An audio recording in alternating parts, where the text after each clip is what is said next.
Bismillahirrahmanirrahim. Assalamualaikum warahmatullahi wabarakatuh. Alhamdulillahi rabbil alamin. Hamdan yuwafi ni'amahu wa yukafi'u mazidah. Ya Rabbana wa lakal hamdu kama yanbaghi li jalali wajhikal karim wa 'azimi sultanik. Asyhadu an la ilaha illallah wahdahu la syarika lah. Wa asyhadu anna Muhammadan abduhu wa rasuluhu la nabiyya ba'dah. Allahumma salli wa sallim wa barik ala nabiyyina Muhammadin sallallahu alaihi wasallam wa ala alihi wa ashabihi wa man tabi'ahum bi ihsanin ila yaumiddin. Amma ba'du. Segala puja dan puji serta syukur kita panjatkan kehadirat Allah Subhanahu wa taala.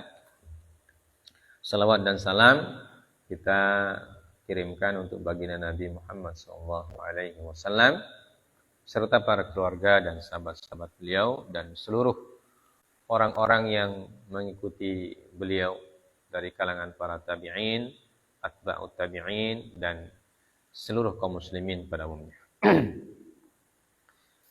Kita kembali melanjutkan pelajaran kita.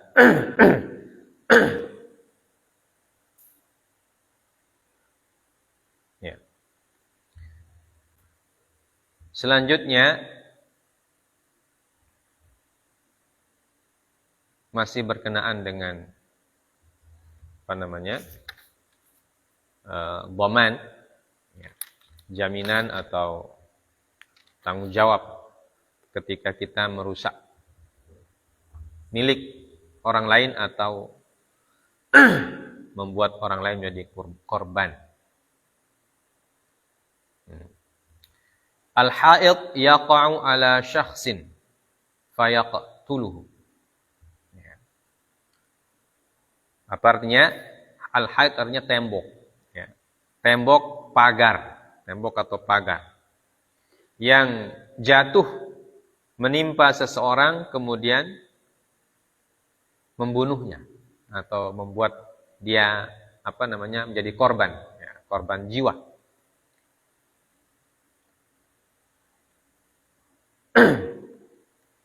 Disebutkan dalam kitab ini, qala al-mu'allif rahimahullah, idza mala ha'itun ila tariqi aw ila milki ghairihi thumma waqa'a ala syakhsin faqatalahu fa in kana qad sabaqa an tuliba sahibuhu bi naqdihi wa lam yanqudhu ma'at tamakkuni minhu dhamina ma talafa aw ma talifa bisababihi wa illa fala yadman. Wa hadza madhhabul ahnaf. Ya. Wa riwayatu Ashhab an Malik annahu idza balagha min shiddatil khaufi ila ma la yu'manu ma'ahu al-itlaf dhamina ma talifa bihi sawa'un taqaddama ilaihi fi naqdihi aw lam yataqaddam aw ushhida alaihi am lam yushhad alaihi. Wa ashharu riwayat yang Ahmad wa adharul wujuhi inda Syafi'iyah annahu la yadman. Ya.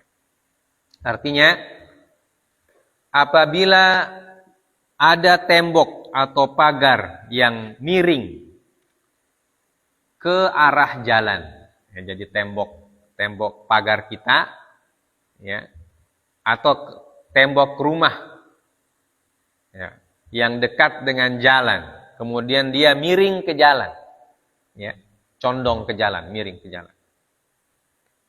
Artinya itu tembok sudah tidak layak, ya, sudah tidak layak, atau mau rubuh ke jalan, ya. Atau miring ke tempat milik orang lain. Jadi kalau tembok yang miring ke jalan biasanya di depan rumah. Kalau yang di samping rumah, miring ke rumah orang lain. Ya, tembok batas rumah. Ya. Biasanya kita kalau rumah kemudian dipagar, ya, pagar dengan tembok. Atau apa saja. Ya. Tidak usah tembok. Pagar-pagar yang lain juga begitu sama. Ya. Apakah dia pagar dari besi, dari kawat duri, atau dari pohon-pohon dan sebagainya. Ya. Kemudian pagar tersebut jatuh menimpa seseorang. Dan orang itu meninggal. Jadi orang yang ditimpa itu meninggal. Jadi korban dia. Nah, ini masalahnya. Ya. Jadi ada tembok atau tembok rumah atau tembok pagar rumah yang miring ke jalan atau miring ke tanah orang lain. Kemudian ada orang lewat di bawah tembok itu dan qadarullah temboknya jatuh ketika orang itu lewat. Ya. Karena dijatuhi tembok otomatis meninggal. Ya. Tembok jatuh di kepala sini, kecuali kepalanya terbuat dari tembok juga berarti tidak apa-apa. Ya. Tapi kalau kepala seperti kita dijatuhi tembok ini pasti tidak ada pilihan lain. Andai kan dia masuk rumah sakit pun, ya lama-lama wafat juga. Ya, karena ini kepala kan bahaya. Ya. Nah, jadi meninggal, singkat cerita meninggal itu orang. Nah, itu apa hukumnya? Nah, di dalam kondisi ini ada dua kondisi atau dua pendapat. Ya. Pertama, apabila pemilik tembok itu sudah diberi peringatan sebelumnya, ya. Jadi kita pergi sama tuan tembok, kita bilang, maaf Pak, ini temboknya ini sudah miring sekali, ini sudah mau rubuh ini. Kalau bisa diperbaiki dulu, ya. Atau dirubuhkan saja, ya. Nanti dibangun ulang, ya. Karena ini berbahaya untuk orang lewat. Nah, sudah diperingati begitu tuannya. Kemudian sang tuan itu tidak memperbaikinya. Padahal dia memungkinkan untuk memperbaiki. Nah, dia punya dana untuk memperbaiki. Ya. Atau orang lain bahkan mengatakan, kalau Bapak tidak mampu, kita bangun saja sama-sama ini. Karena ini kan tembok pembatas rumah. Ya, biasanya rumah sebelah juga punya kepentingan. Jadi kita rubuhkan saja sama-sama, kita bangun ulang sama-sama. Tapi si tuan tembok itu tidak peduli, ya, atau dia tidak mau perbaiki itu tembok. Nah, kemudian terjadilah peristiwa itu, ya. Maka tuan tembok itu harus bertanggung jawab, ya, harus bertanggung jawab. Ya, dan ini disepakati oleh para ulama bahwa kalau tuan tembok itu sudah diperingati terlebih dahulu, apalagi kalau peringatannya berkali-kali, ya, bukan cuma satu kali. Ya. Satu kali saya diperingati, kemudian dia tidak pedulikan, kemudian terjadi peristiwa, maka dia bertanggung jawab. Ya, dia bertanggung jawab kalau ada korban. Ya, tentu dia dihukum. Nah, hukumannya nanti tergantung bagaimana bentuk kesalahannya. Ya. Baik, itu yang pertama. Nah, yang kedua itu kalau sudah diperingati. Yang kedua tidak diperingati. Ya, tidak diperingatkan itu orang. Artinya orang juga sama-sama cuek, ya, sama-sama tidak peduli. Yang tetangga tidak peduli, yang punya tembok juga tidak peduli, sama-sama cuek. Ya. Mungkin karena kesibukan, apalagi orang di zaman sekarang. Ya. pergi pagi pulang malam. Tidak ada lagi kesempatannya untuk memperhatikan dia punya tembok rumah atau dia punya pagar rumah. Orang tetangga juga sebelah juga begitu. Sama-sama sibuk. Ya, sama-sama sibuk. Tidak ada yang perhatikan. Ya. Dan tidak ada yang memperingati. Nah, itu hukumnya bagaimana? Ya. Apakah dia bertanggung jawab atau tidak?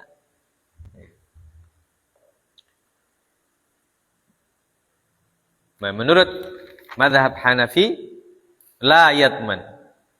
Ya. Dia tidak bertanggung jawab.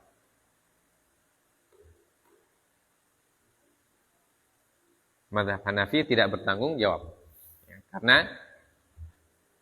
sama-sama tidak peduli. Ya. Tidak ada yang peringatkan sebelumnya. Artinya bukan kesalahan dia. Kenapa tidak diingatkan? Nah, ini mazhabnya Hanafi. Sedangkan dalam mazhab Malik, dalam mazhab Imam Malik, apabila tembok itu sudah sangat miring dan memang sangat mengkhawatirkan, ya, sangat mengkhawatirkan bisa rubuh. Artinya sudah miring sekali sudah. Biar tidak diperingati, orang yang paham itu sudah tahu. Ya. Jadi orang yang punya tembok itu, punya pagar itu, biar tidak diingatkan orang, kalau lihat dia punya kondisi tembok itu dia harus bongkar itu.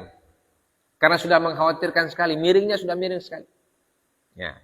Nah, ini kata dalam mazhab Imam Malik, kalau temboknya seperti itu keadaannya sudah sangat mengkhawatirkan, biar tidak diperingatkan, ya, maka dia tetap bertanggung jawab. Ya. Dia tetap bertanggung jawab. Kalau ada korban situ, dia harus bertanggung jawab, dia harus dihukum. Ya, dia harus bayar dia punya diat. Kenapa? Karena itu sudah merupakan kelalaian. Ya. Kelalaian dari pemilik pagar, pemilik tembok itu. Ya, karena tembok itu kan kelihatan. Kalau dia miring kemana kan kelihatan. Ya. Biar dilihat sepintas itu sudah ketahuan ini. Tembok sudah berbahaya ini kalau tidak dibongkar, tidak diperbaiki, ini berbahaya untuk orang. Apalagi kalau dia miringnya ke arah jalan. Kalau dia miring ke rumah sendiri ya tidak apa-apa. Ya. Kalau miring ke rumah sendiri kan yang jadi korban sendiri. Ya. Tapi kalau dia miringnya ke tempat orang lain atau miringnya ke jalan, ini biasanya tembok yang ada di muka rumah. Ya. Apalagi orang punya tembok tinggi sekali. Kemudian miring dia ke arah jalan. Nah, itu kalau sudah miring seperti itu, maka kata mazhab Imam Malik, biar tidak diperingati dia harus bertanggung jawab. Ya. Karena itu tembok-tembok dia, kenapa dia tidak perbaiki? Berarti ada kelalaian di situ. Ada pembiaran. Ya, istilahnya pembiaran. Dia membiarkan temboknya tidak diperbaiki sehingga rubuh dan menimpa orang lain. Maka dalam mazhab Imam Malik, berdasarkan riwayat dari Imam Ashhab, dhamina ma talifa bihi sawa'un taqaddama ilaihi fi naqdihi aw lam yataqaddam aw ushida alaihi am lam yushhad alaihi. Ya, jadi beliau mengatakan, maka dia menjadi bertanggung jawab atas apa yang dia rusak atau kerusakan yang terjadi atau korban yang yang terjadi karena tembok itu jatuh, maka dia tetap bertanggung jawab. Dia diperingati atau tidak, ya, diperingatkan atau tidak, dia tetap bertanggung jawab. Ya. Yushhad aw lam yushhad, dia disaksikan atau tidak disaksikan, ya, karena sudah jelas itu kan tembok dia. Jadi orang yang punya rumah itu yang bertanggung jawab. Ada saksi atau tidak? Ya. Karena orang kan bisa tahu kalau tembok miring kan semua orang lihat. Semua orang tahu mana tembok miring, mana tembok yang lurus. Ya. Kalau semua orang sudah lihat temboknya miring dan dia tidak perbaiki itu dan sudah mengkhawatirkan, artinya dia cuek berarti dia tidak tidak punya kepedulian kepada keselamatan orang lain. Ya. Nah, orang yang tidak peduli kepada keselamatan orang lain, sementara itu adalah haknya, maka dia harus dihukum. Ya, katanya Malik, dia dihukum. Ya, disuruh dihukum sesuai dengan ketentuan. Ya. Ini kata Imam Malik. Wa asyharu riwayat an Ahmad wa adharu wujuh an Syafi'iyah annahu la yadman. Ya. Jadi kalau Imam Ahmad punya dua pendapat, ya. Yang pendapat yang lebih masyhur tidak bertanggung jawab, sama seperti Imam Hanafi. Kemudian wa adharul wujuh. Ya. Kalau dalam mazhab Syafi'i punya banyak wujuh. Wujuh itu artinya banyak pendapat. Ya, jadi lebih dari dua. Ya. Tetapi yang paling azhar, yang paling terang, yang paling jelas bahwa dia tidak bertanggung jawab. Ya, jadi mazhabnya Ahmad itu sama dengan sebagian orang mazhab Hanabilah dan sama dengan sebagian orang mazhab Syafi'i. Ya. Jadi mazhab Ahmad sebagian mengatakan yadman, sebagian mengatakan tidak. Mazhab Syafi'i juga demikian. Ada yang mengatakan yadman, ada yang mengatakan tidak. Ya. Tapi kalau kita lihat dari alasannya mazhab Imam Malik, ya, maka mazhab Imam Malik ini lebih cocok dilaksanakan. Kenapa? Karena itu yang tadi disebutkan itu. Nah, itu kan dia punya tembok. Seharusnya dia perhatikan. Apalagi jalan. Dan jalan itu kan milik umum. Ya, bukan milik dia sendiri. Kalau dia milik umum berarti semua orang boleh lewat di situ. Dan semua orang boleh lewat itu harus dijaga dia punya keselamatan. Ya. Tidak boleh kita menjaga keselamatan dari kita sendiri, tetapi mengabaikan keselamatan orang lain. Ya. Jadi kalau kita ingin keselamatan kita dijaga, maka kita juga harus menjaga keselamatan orang lain. Ya. Maka kita wajib memperbaiki tembok yang kita miliki itu supaya orang lain tidak celaka.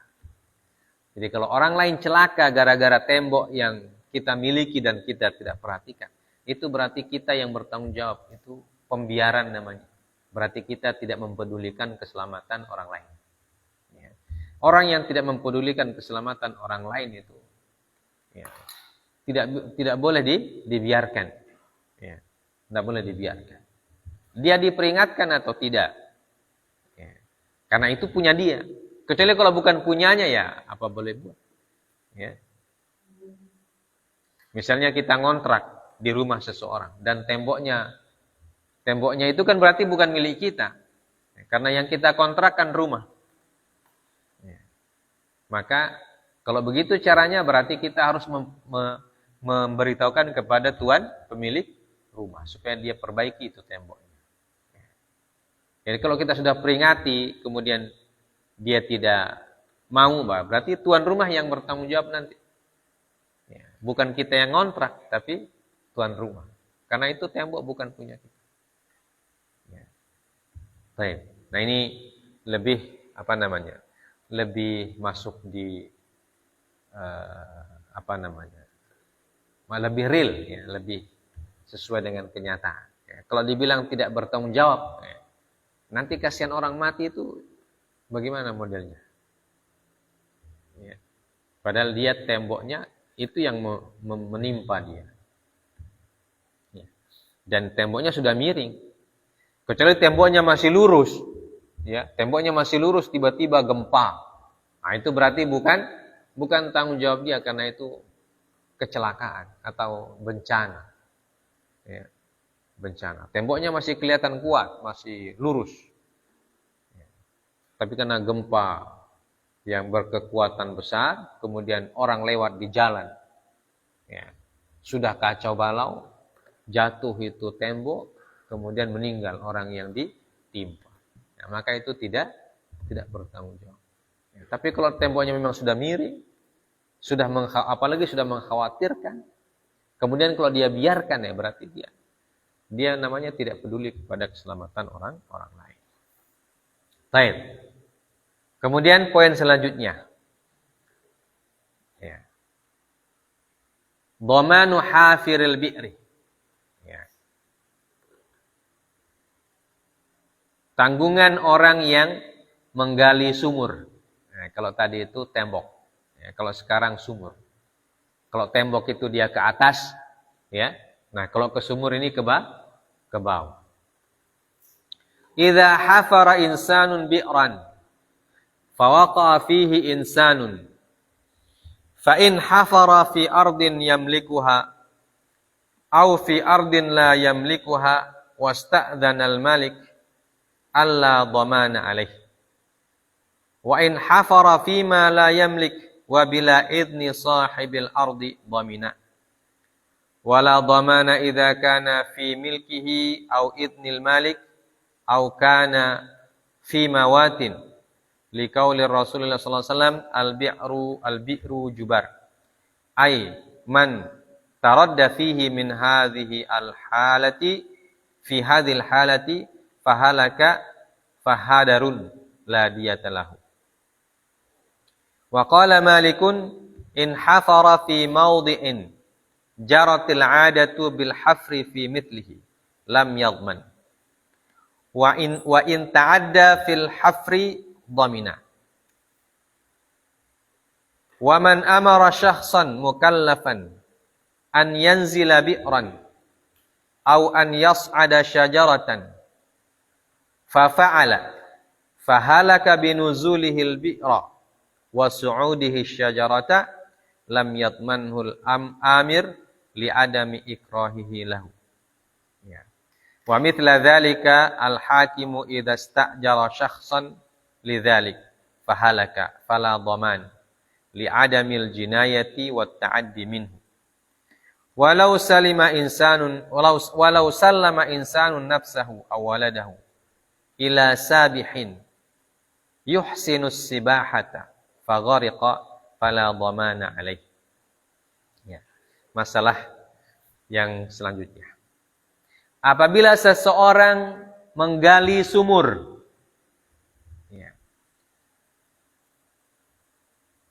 kemudian ada orang jatuh ke dalam sumur tersebut.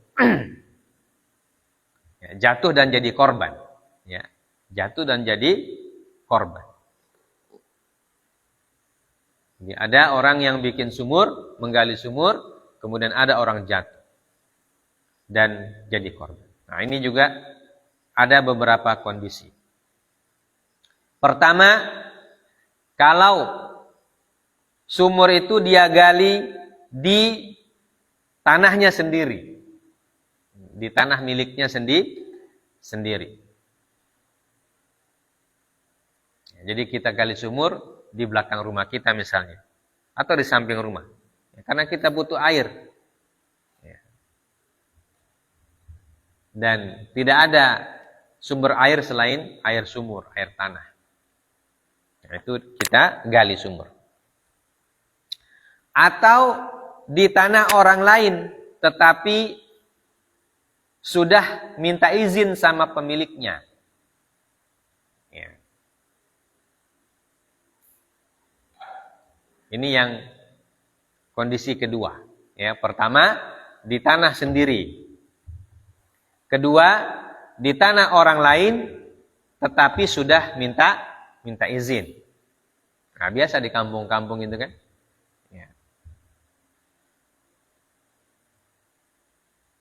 Kita minta izin bikin sumur di tanah orang lain. Itu biasa terjadi. Itu kondisi yang kedua. Kemudian yang ketiga,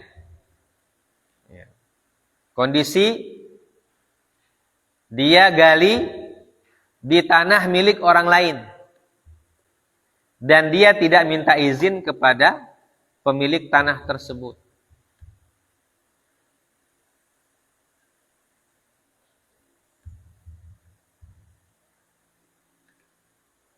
Ya. Kondisi yang ketiga ya. Dia gali sumur di tanah milik orang lain dan dia tidak minta izin.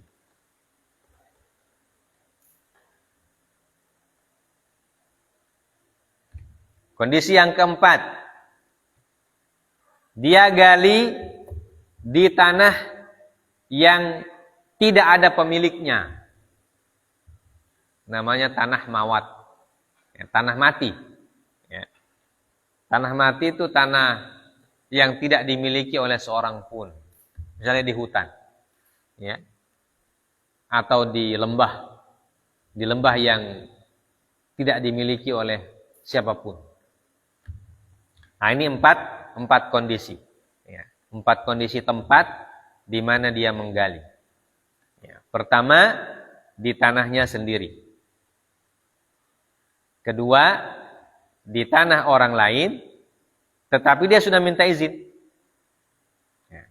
Yang ketiga, di tanah orang lain dan dia tidak minta izin. Yang keempat, di tanah mati, yaitu tanah yang tidak berpemilik. Nah, jadi ini ada 4 kondisi. Baik. Dari 4 kondisi ini, yang nomor 1, nomor 2 dan nomor 4 la dhamana alaih. Jadi di tanah milik sendiri atau di tanah milik orang lain tapi sudah minta izin atau di tanah mati. Maka ini la dhamana alaih. Ya.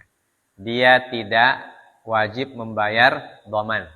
Ya, tidak wajib membayar jaminan. Ya.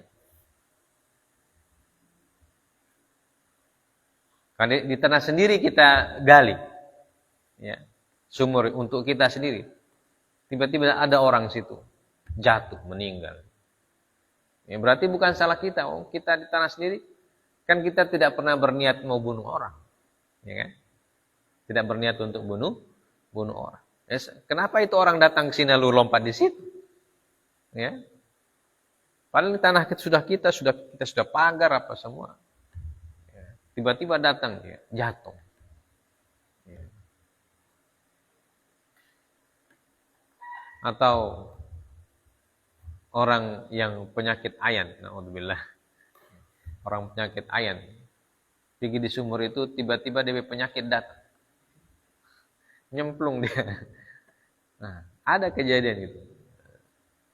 Dulu saya punya keluarga, ya, punya penyakit ayan. Ya. Disuruh ambil air oleh orang lain. Biasanya dia masih kena keluarga juga. Dia punya penyakit ayan, tapi dia rajin kerja. Ya. Jadi karena dia rajin, suka disuruh sama orang, baru dikasih uang, dibayar. Ya. Dia di antara yang disuruh, dia disuruh kerja apa saja, disuruh ambil air dia mau, disuruh apa kerja. Maka ketika itu dia disuruh ambil air oleh tetangga. Dibayar tentunya. Dia pergi ambil air. Ya. Karena dulu kita kan masih pakai timba tali itu. Ya. Belum ada istilah mesin-mesin dap, belum ada. Jadi bertimba. Pas bertimba itu penyakit ayannya muncul. Jatuh di sumur itu. Meninggal pagi-pagi. Ramai satu kampung. Satu kampung ramai. Nanti dicari siang-siang. Ini anak kemana nih? Tidak ada. Tidak dapat tahu di mana dia. Ya, karena dia suka pergi-pergi begitu. Dicari-cari tidak ketemu. Ternyata orang ambil air. Di sumur itu mau ambil air, orang kaget. Ternyata ada mayat dalam sumur. Diangkat ternyata dia. Ya. Masya Allah. Sejak itu orang setiap mau ambil air minum di situ. Ya. Nah itu bisa ya. Baik. Nah, itu gambaran saja. Baik. Jadi yang 3 nomor itu tidak berdoman atau tidak la yadman. Ya. Dan yang nomor Tiga ya, yang kondisi ketiga itu baru dia dhamina, yaitu ketika dia menggali sumur di tanah milik orang lain yang tidak dia minta izin dulu. Ini berarti orang yang tidak tahu aturan, ya. Dia pergi gali sumur di tanah orang lain, baru tidak minta izin lagi. Nah, baru ada orang yang cilaka di situ. Ya, berarti dia bertanggung jawab. Ya, dia harus dihukum dia, dihukum bayar diat, ya, dihukum bayar diat. Berdasarkan hadis Rasulullah SAW, al-bi'ru jubar. Ya, berdasarkan hadis Rasulullah SAW, al-bi'ru jubar. Atau man taradda fihi fi hadil halah fahalaka fahadarun la diyatalah. Ya, jadi orang yang celaka di tempat seperti itu, ya, di bi'r, di sumur, ya, yang digali di tempat kita sendiri, itu jubar. Ya, jubar itu artinya tidak ada diatnya. Ya, tidak ada diatnya. Ya. Karena bukan kesalahan kita. Ya, orang itu kenapa kok tiba-tiba datang ke situ terus mati di situ?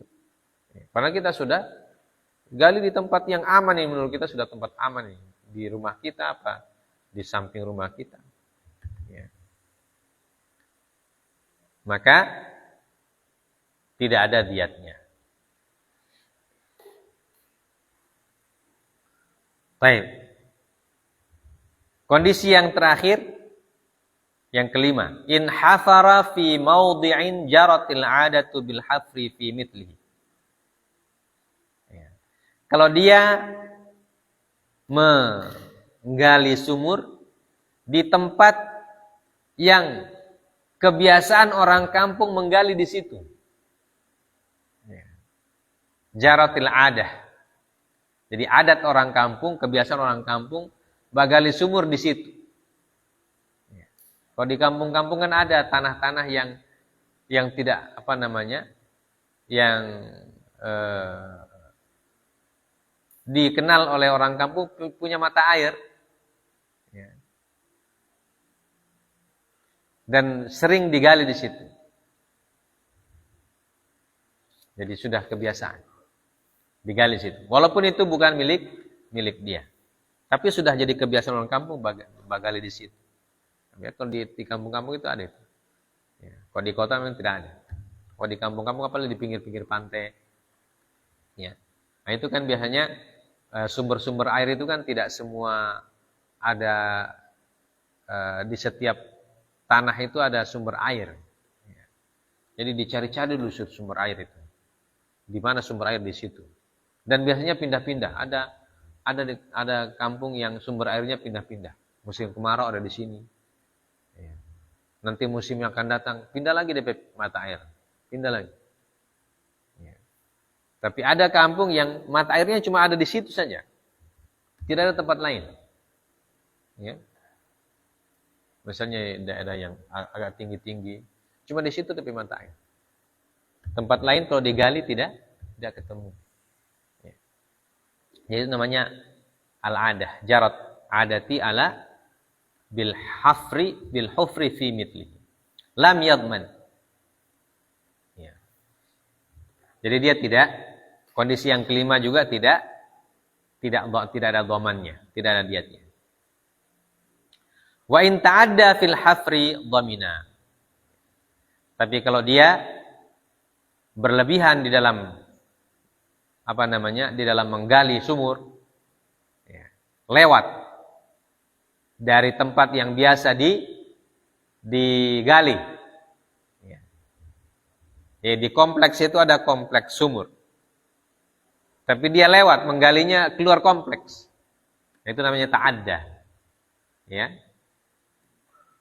Dia melakukan tindakan yang di luar batas.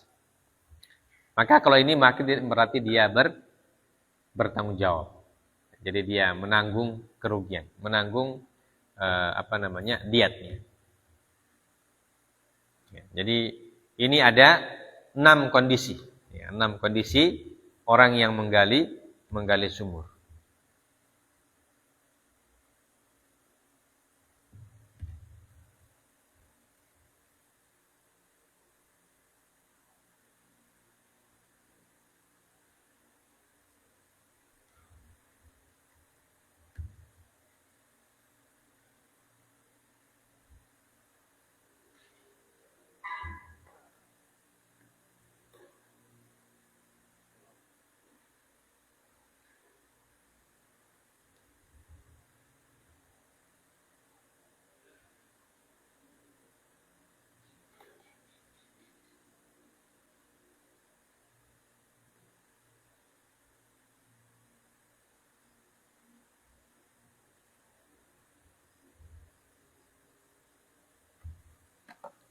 Baik.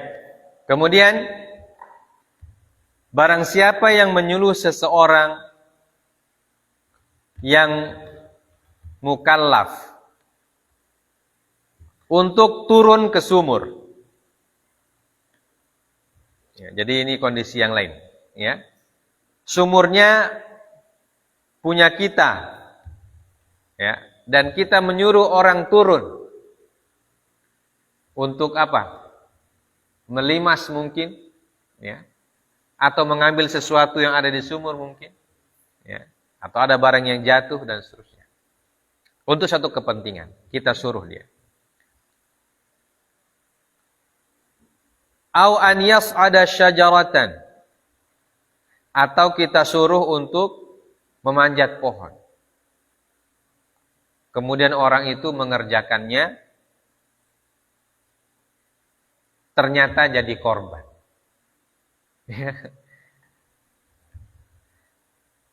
Lam yadmanhu al-amiru li'adami ikrahihi lahu. Ya. Maka orang yang menyuruh itu tidak membayar dhaman karena dia tidak memaksa. Ya. Apalagi kalau dibayar misalnya kan. Kita bayar orang untuk menguras sumur. Ya, menguras sumur dengan cara yang manual misalnya. Misalnya kalau tidak ada alat.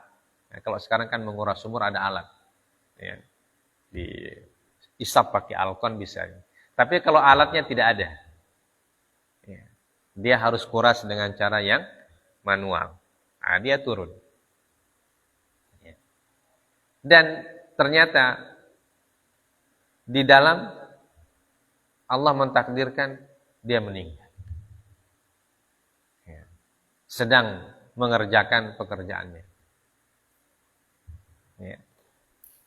Maka orang yang menyuruh disebutkan dalam kitab ini la yatman. Ya, dia tidak membayar diat. Ya. Karena apa? Karena dia tidak paksa. Karena sudah kesepakatan. Walaupun dalam dunia modern ada istilahnya asuransi. Ya. Jadi kalau orang menyuruh orang bekerja, maka orang yang menyuruh itu harus membayarkan dia punya asuransi. Itu kalau pekerjaan yang resmi. Ya, pekerjaan yang resmi seperti proyek-proyek resmi, pemerintah ataupun swasta yang beresiko seperti masuk sumur, apalagi sumurnya dalam sekali sumurnya, itu beresiko. Walaupun mungkin sumurnya kuat, resikonya Anda bisa bernapas misalnya. Karena kalau masuk ke dalam tanah itu kan oksigen lama-lama jadi kurang. Ya. Kemudian dia turun tanpa alat alat penolong. Tidak bawa tabung oksigen, ya. Sedangkan sumurnya sangat dalam dan seterusnya. Maka biasanya orang yang menyuruh juga dianggap bertanggung jawab. Ya. Walaupun orang profesional penyelam misalnya itu dia tetap pakai alat. Ya, kalau sekarang, kalau zaman dulu kan tidak ada alat seperti itu ya. Ya, kalau sekarang alhamdulillah ada tabung oksigen. Jadi kalau orang menyelam sekarang itu harus pakai tabung oksigen. Kalau dalam situasi dan kondisi yang misalnya menyelam cari orang korban di laut, Walaupun yang menyelam itu tentara angkatan laut, dia tetap pakai tabung oksigen. Karena di laut itu juga begitu. Semakin dalam, oksigen semakin tidak ada. Ya bisa mati orang kalau menyelam tidak pakai alat bantu. Nah begitu juga kalau gali sumur atau di bawah tanah. Nah, begitu juga kalau disuruh panjat pohon, ya, panjat pohon kelapa misalnya, dia ahli manjat pohon kelapa. Nah, kita suruh dia berpanjat. Ternyata dia jatuh dari atas pohon kelapa itu. Ya. Nah, bisa saja terjadi itu. Namanya juga musibah. Ya. Maka itu dikategorikan sebagai musibah. Entah dia jatuh di sana karena terpleset kakinya atau apa. Walaupun orang profesional, kalau sudah memang waktunya jatuh ya jatuh.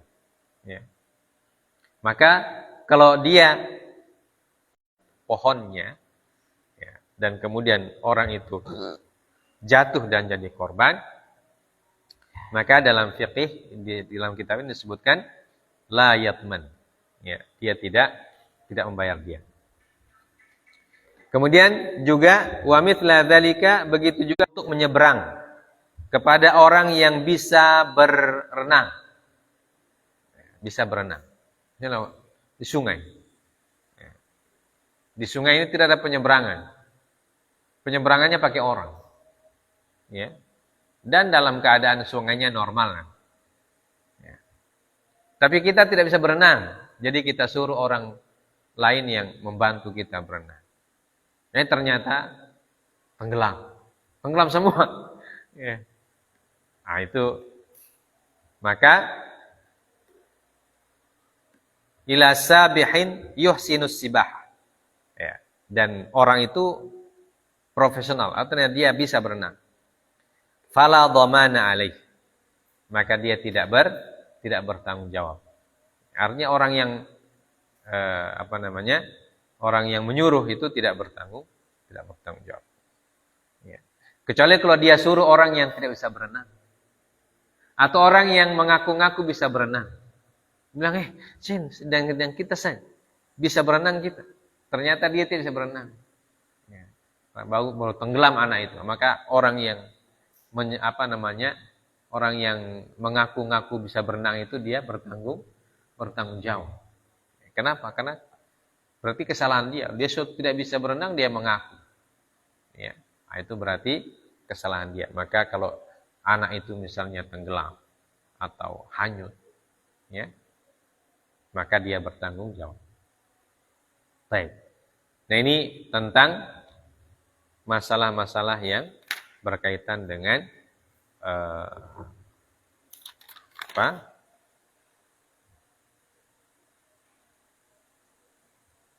orang yang cilaka karena perbuatan orang lain. Ya. Seperti apa?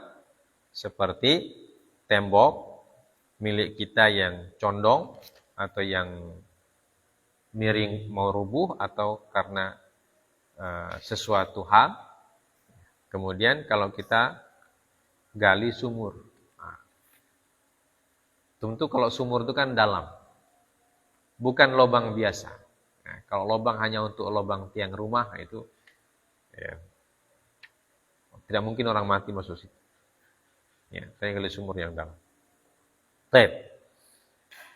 Sudah salat Isya, kita sampai sini dulu. Ya, nanti kita lanjutkan insyaallah pelajaran yang selanjutnya.